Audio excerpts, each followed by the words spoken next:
It's been an unusually warm winter in Greensboro.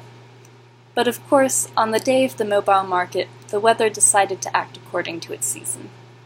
I managed to brave the cold just long enough to pick up groceries, then resorted to calling my partner for a ride to the Guilford farm. Once we arrived, I saw a plain white van heaving up the garden's dirt road and rolling into the lot. I jumped out of the car, waving my hands around as I momentarily forgot about the goosebumps on my skin. The van soon slowed, and I managed to climb in, finding the central compartment empty, except for a small folding table and several bags of veggies.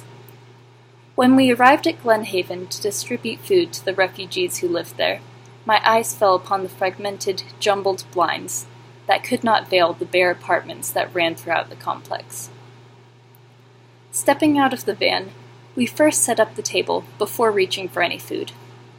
"We need to do this first," our group leader said, "or else all the vegetables will disappear without us being able to give them out evenly." Eventually, the stand was ready, and no sooner had we placed the last bag of vegetables on the table before the desolate parking lot became filled with people. I wasn't sure how to handle myself. Mostly, I watched. The refugees kept their eyes low and spoke to each other in a language that I could not understand. I was afraid to speak up and make the situation more uncomfortable for them than it already was. And even if language wasn't an issue, I wasn't particularly good at telling these people to take only one bag of lettuce when they could obviously use more.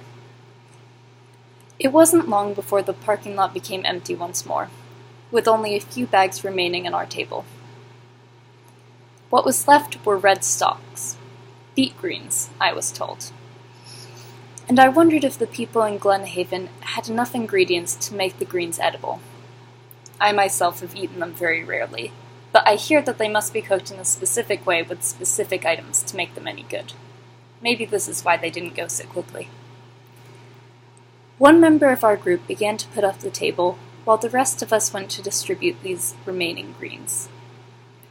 I wasn't sure how to offer mine to any passers-by, so I simply helped them out and hoped someone would take them. Eventually, someone did.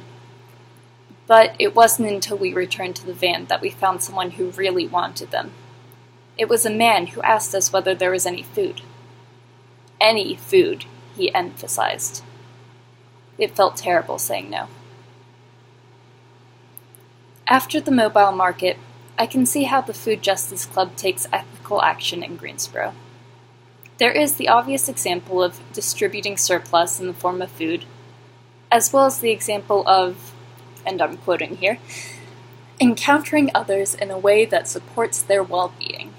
Obviously, this was accomplished by making sure the immigrants in Glen Haven had something substantial to eat, as opposed to nothing at all. But I also noticed something I personally perpetuated, prior to and during this experience: the progressive mystique.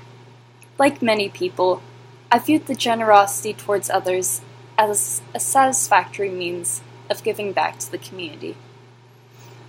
But in reality, this is not enough. After that mere 30 minutes out in the cold, I was able to go back to my warm apartment, to eat food I bought at the grocery store with my parents' money, and to go about my day knowing I needn't worry about where my next meal would come from. And to be perfectly honest, I couldn't even tell you where the immigrants I was supposed to be helping had come from, or even what language they spoke. I knew the bare minimum needed to provide them with a few meals at most, and not even prepared. Then I did the bare minimum to fulfill my duty of helping those in need. But community work needs to go much deeper than that.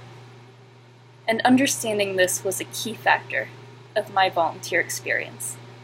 I hope that in the future, I'll be able to do more, and I won't hold back because I'm afraid to do the wrong thing or make situations more uncomfortable.